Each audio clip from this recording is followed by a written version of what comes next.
pessoal, quero dar as boas-vindas aos nossos alunos queridos da Escola de Crescimento Religar Life, da comunidade Religar. Eu sou a professora Jolene Paula, ministro aulas para a classe Renove Life 2, uma das nossas classes do setor adulto. E nós estamos trabalhando o módulo 2, que tem como tema Alicerces da Nossa Fé. Estamos utilizando o livro do pastor Carlito Paz com Andrei Alves. Hoje, então, estaremos trabalhando, refletindo a respeito dos capítulos 10 e 11, que falam sobre o reino de Deus e a igreja. E nós queremos trazer para a nossa reflexão, para o nosso estudo, primeiro as características do reino de Deus. Como é que esse reino se estabelece na terra? Como é que esse reino se apresenta? Porque é importante que nós tenhamos muito claro na nossa mente que nós estamos falando de alicerces. E o que é um alicerce? É exatamente aquilo que sustenta. É onde se estabelece a construção. Tem que ter um alicerce. Esse alicerce ele tem que ser firme, ele tem que ser consistente, ele tem que ser forte para ele suportar a construção que vem em cima. Então, os alicerces da nossa fé são temas, são assuntos que sustentam, que dão base para minha condução como pessoa no mundo, mas também para a maneira como eu sustento a minha fé, aquilo que eu acredito. Então, falar sobre o reino de Deus é falar sobre um alicerce, um dos pontos desse alicerce. Que reino é esse? Do que nós estamos falando? Então, a primeira coisa, nós precisamos lembrar que o homem pecou. E quando o homem pecou, toda a essência da criação, da criação primeira, aquela primeira natureza, ela foi fragmentada, ela foi perdida, ela foi manchada. Então, tudo aquilo que nós carregávamos a respeito dos princípios do reino de Deus, dentro da ideia da santidade, de um ser sem pecado, se perde ali quando o homem cai no Éden. Mas imediatamente, Deus Criador, Deus Pai, Ele providencia, Ele começa a anunciar que viria alguém, viria um descendente da mulher que esmagaria a cabeça da serpente, e essa pessoa, ela traria, então, novamente, a possibilidade do homem viver em vitória sobre o pecado. E anulando toda essa malignidade, anulando toda e esmagando mesmo, vencendo toda a obra do diabo. Então, o reino de Deus, ele se estabelece dentro desse conjunto de valores, de princípios, que estabelecem um padrão novo, diferente daquele que foi absorvido a partir da queda do homem. Então é um novo sistema de governo, é uma nova forma de viver, é um novo conjunto de leis, de princípios, de valores, de conduta. E a própria Bíblia, ela vai descrever o reino. E ela vai dizer assim, eu selecionei alguns textos para nós começarmos a pensar e dar uma forma um pouco mais concreta, embora quando eu fale do reino de Deus, eu estou falando de um reino invisível, de um reino que não é constituído por coisas visíveis, porque ele é do céu. Ele vai ser consumado na terra, mas ele ainda não foi. Então nós vamos construir aí de maneira um pouco mais concreta, a partir do que vamos estudar, do que estamos estudando e também do que a palavra nos apresenta. Então, 1 Coríntios, capítulo 4, versículo 20, diz assim: pois o reino de Deus não consiste apenas em palavras, mas em poder. Nós estamos falando de um reino que não é físico. Ele não é físico. Ele é sobrenatural. E ele se manifesta em poder. Em poder. Ele vem do céu. Ele traz elementos que no reino natural nós não temos. Então, o reino de Deus, ele não é físico. Lucas 17, versículo 20, há uma narrativa e esse fragmento diz assim: certo dia, os fariseus perguntaram a Jesus: quando virá o reino de Deus? Jesus respondeu: o reino de Deus não é detectado por sinais visíveis. Na verdade, os fariseus estavam pensando a respeito de algo que ainda iria acontecer, mas Jesus já estava entre eles e Jesus representava de maneira concreta o próprio reino, mas ele também diz: esse reino não é detectado por sinais visíveis. Mais uma vez confirmando o fato de que o reino de Deus não é físico.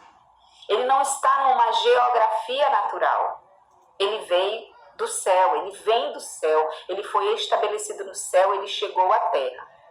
João capítulo 18, versículo 36, Jesus ainda falando, diz assim: meu reino não é deste mundo. Se fosse, meus seguidores lutariam para impedir que eu fosse entregue aos líderes judeus.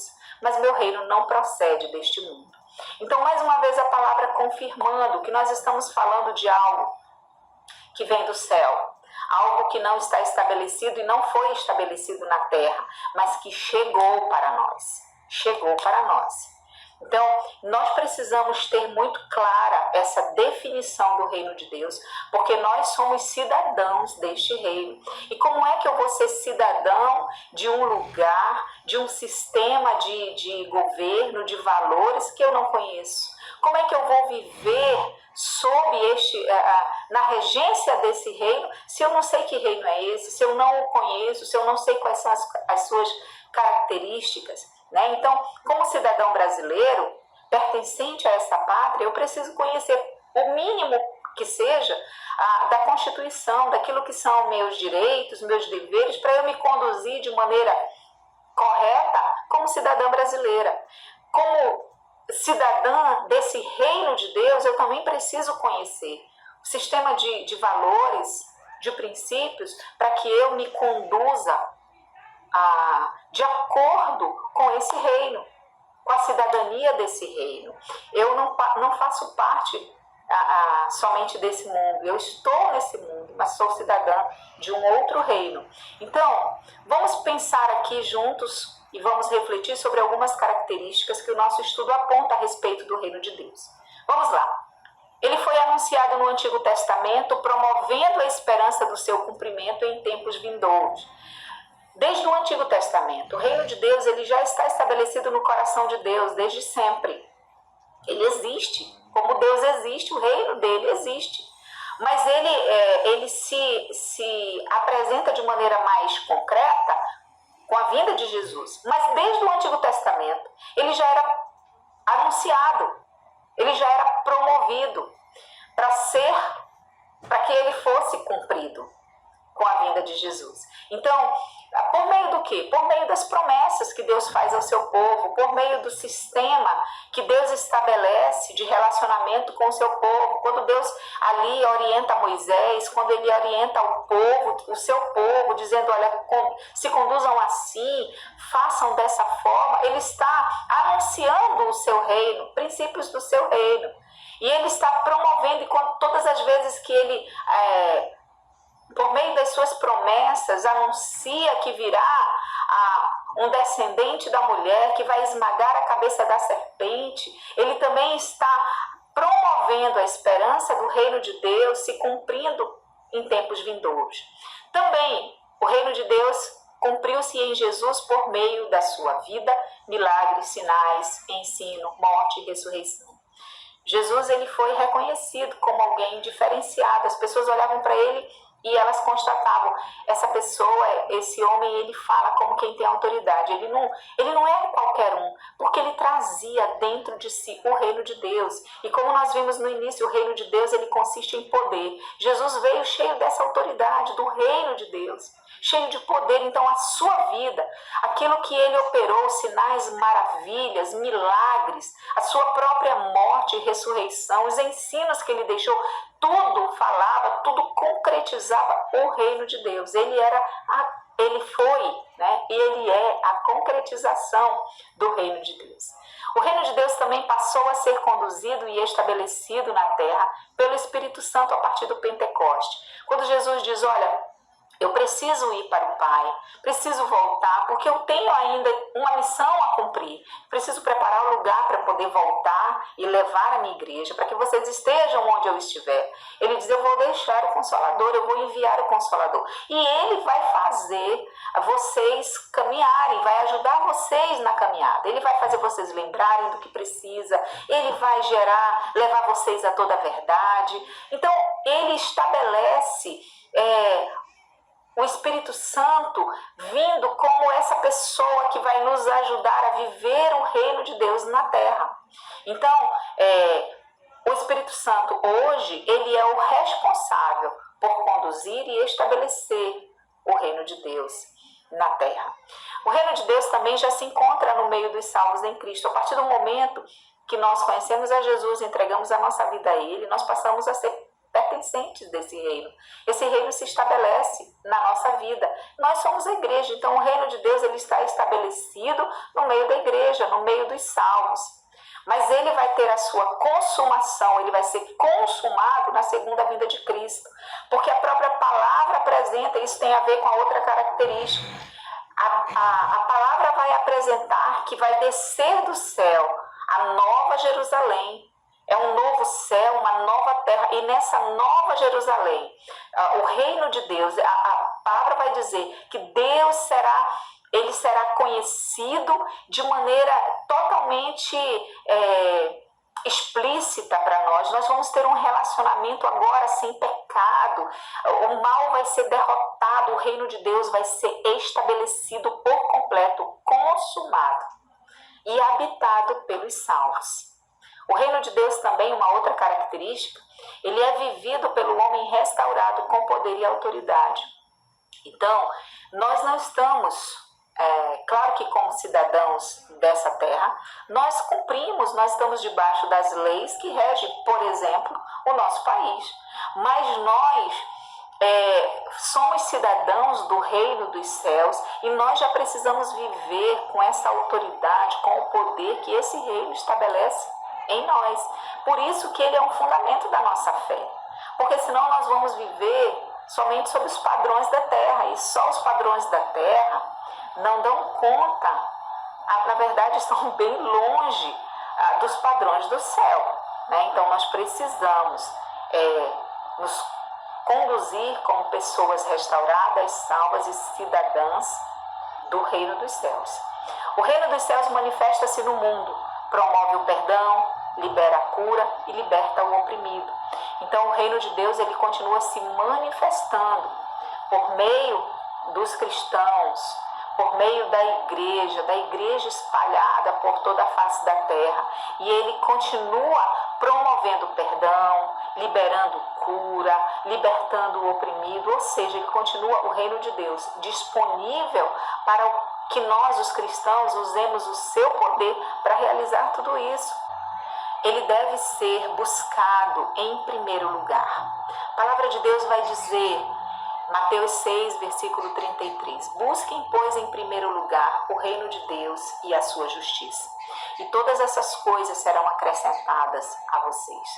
Uma coisa importante para nós fecharmos, né? Não esgotarmos, mas fecharmos aqui no nosso estudo, a nossa reflexão a respeito do reino de Deus, é que ele não é uma realidade para o futuro, ele já é uma realidade para hoje, para agora. A partir do momento que eu e você conhecemos a Jesus, o reino se estabelece em nós. E nós temos que viver esse reino. Por isso nós precisamos ter consciência dele.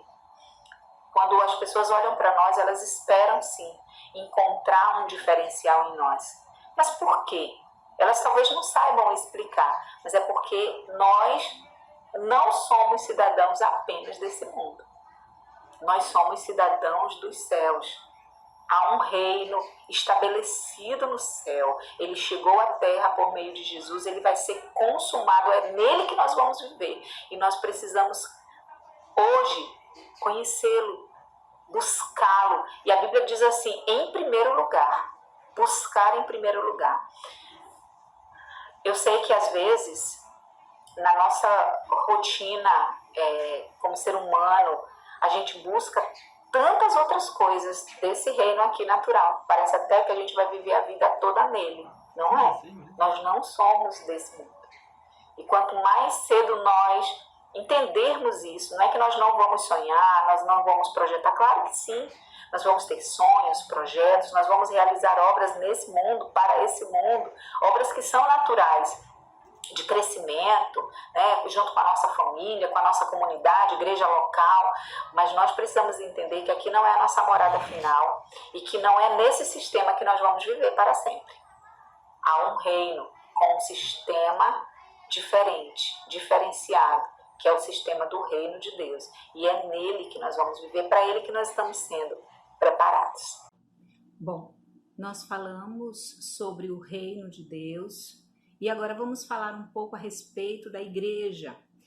O que nós podemos aprender, destacar nesse estudo que nos ajude a continuar alicerçando a nossa fé de maneira que nós tenhamos uma base consistente a respeito de quem nós somos e a respeito daquilo em quem nós cremos. Então, sobre a igreja, eu quero destacar hoje algumas características apontadas aí no nosso estudo e a gente vai trabalhando também depois com alguns textos bíblicos.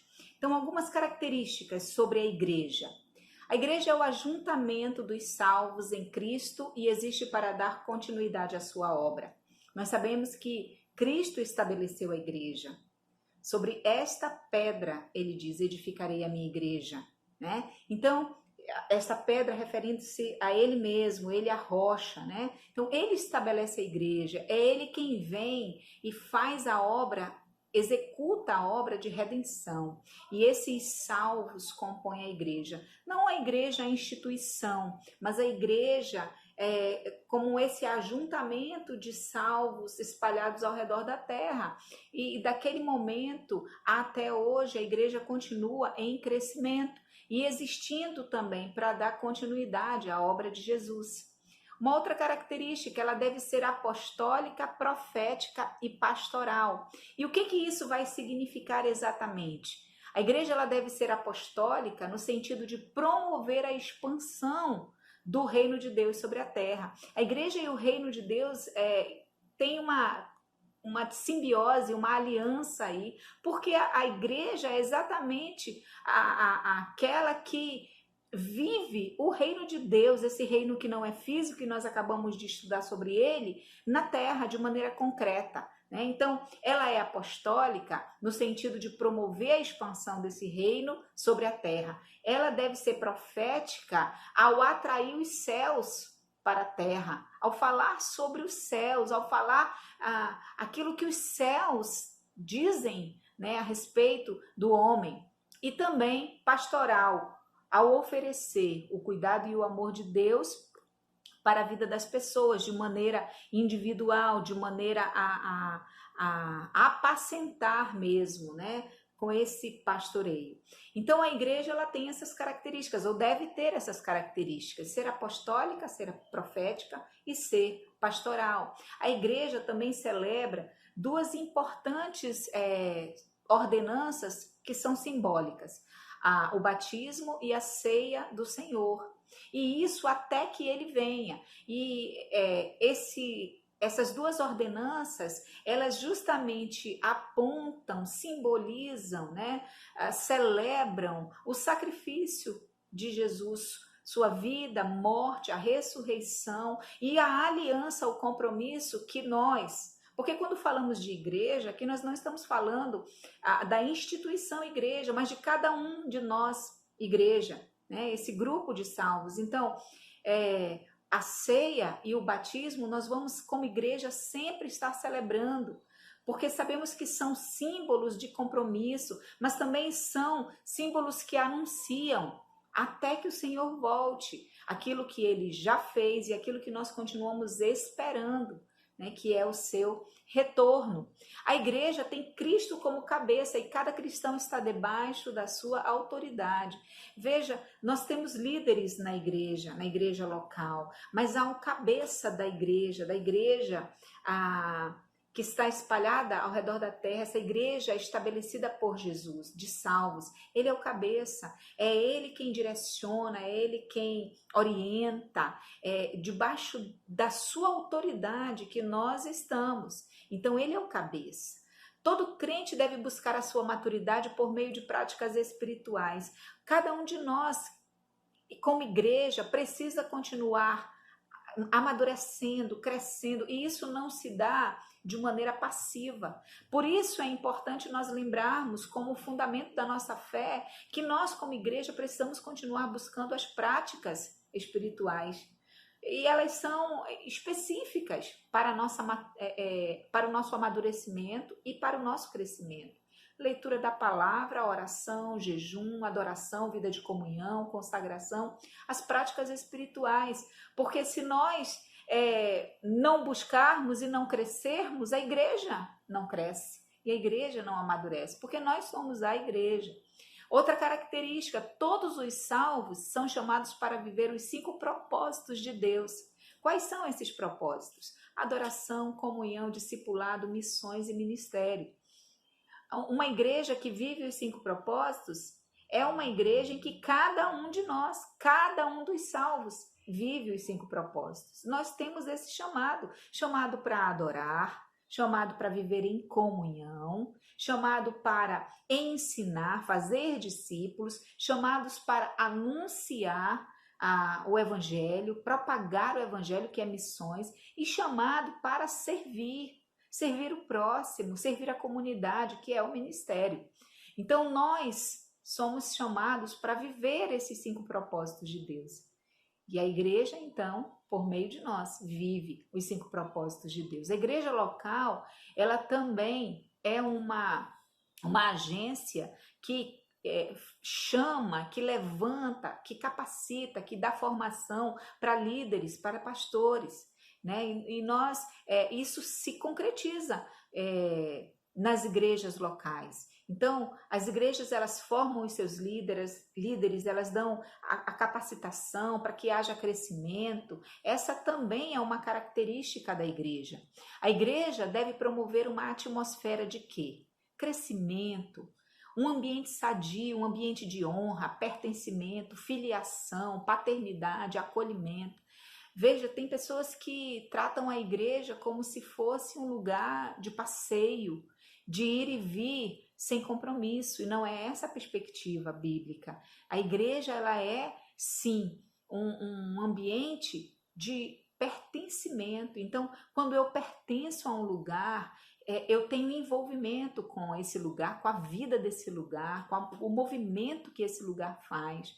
Eu me envolvo com as alegrias, com as conquistas, mas também com as lutas, com os sacrifícios. É pertencimento, é como família.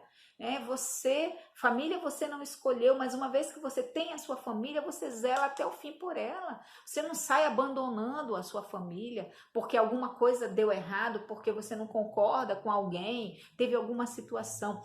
A igreja é da mesma forma. Há ali um relacionamento de filhos que são irmãos de um mesmo pai. É um só espírito entre nós. Então, essa atmosfera, ela deve ser promovida, a unidade entre nós. Nós não estamos ali para competir, nós estamos para nos ajudar, nos auxiliar, nos promover, nos incentivar a sermos solidários um com o outro, nos acolhermos mutuamente, porque nós somos diferentes. Mas a palavra de Deus diz que onde há unidade, quão bom e quão suave é que os irmãos vivam em união, porque nesse lugar o Senhor estabelece a bênção. Então, nós precisamos entender a igreja também desse ponto de vista. A igreja, uma outra característica, deve oferecer cobertura espiritual, ensino, doutrina, disciplina, pastoreio, relacionamentos saudáveis e evangelismo. Veja, a igreja, ela oferece para nós muitas coisas. E é interessante que quando nós pensamos no que a igreja oferece, muitos ao chegarem e permanecendo na igreja, decidem ou fazem mesmo, né? Tem muito claro isso. Eu quero receber pastoreio. Porque pastoreio envolve o quê? Alimentação, né? Cuidado. Eu quero ser cuidado, eu quero ter cobertura, eu quero que alguém me ajude quando eu estiver passando por dificuldades. Mas alguns não gostam, por exemplo, da parte da disciplina. Não aceitam ser disciplinados. Quando são, é uma ofensa. Mas a igreja, ela precisa oferecer tudo isso para nós. Tanto a parte do cuidado, né, daquilo que cerca com afeto, mas também quando precisa com disciplina. E eu falei afeto, mas a disciplina tem afeto. A palavra de Deus vai dizer isso, que Deus nos corrige porque nos ama. Então, a igreja também, ela tem disciplina para nos oferecer, né? Então, são características da igreja, alguns textos para embasar essas características que nós pontuamos agora. Efésios 5:23 vai dizer que o marido é o cabeça da esposa, como Cristo é o cabeça da igreja. Ele, Cristo, é o salvador de seu corpo, a igreja. Então, a ideia de que Cristo e a igreja são um. Não existe cabeça sem corpo, nem corpo sem cabeça. São um, sabe? Ele é o cabeça desse corpo, Cristo, a igreja. E ele a amou tanto que se entregou por ela. E isso precisa ser para nós uma verdade muito clara. Porque às vezes nós dizemos que amamos a Cristo e queremos maltratar a igreja. Queremos ferir a igreja. Sabe? Não damos a honra que ela merece ter, que ela deve ter. Não é por causa das pessoas ou pela placa ou pela denominação. Não tem nada a ver com isso. É porque a igreja, ela é o corpo de Cristo. É Ele que a sustenta. Ele é o salvador desse corpo. Atos 16:5 diz assim: as igrejas eram fortalecidas na fé e cresciam em número a cada dia. Quando nós fazemos o que estamos fazendo agora, por exemplo, estudando, nos aprofundando sobre os fundamentos da nossa fé, nós estamos nos fortalecendo para crescer. Porque a própria palavra está dizendo que as igrejas, e falando aqui de Atos, né, a igreja primitiva, elas eram fortalecidas na fé. E como consequência elas cresciam em número a cada dia. Então nós precisamos nos fortalecer e nós precisamos continuar crescendo. Atos 12:5 diz: enquanto Pedro estava no cárcere, a igreja orava fervorosamente a Deus por ele. Conhecemos essa história, sabemos que Pedro passou por um momento em que ele foi aprisionado. E a igreja, a palavra registra que a igreja orava diuturnamente por ele. Entrou aí numa cobertura, entrou aí numa intercessão contínua. E ele foi liberto.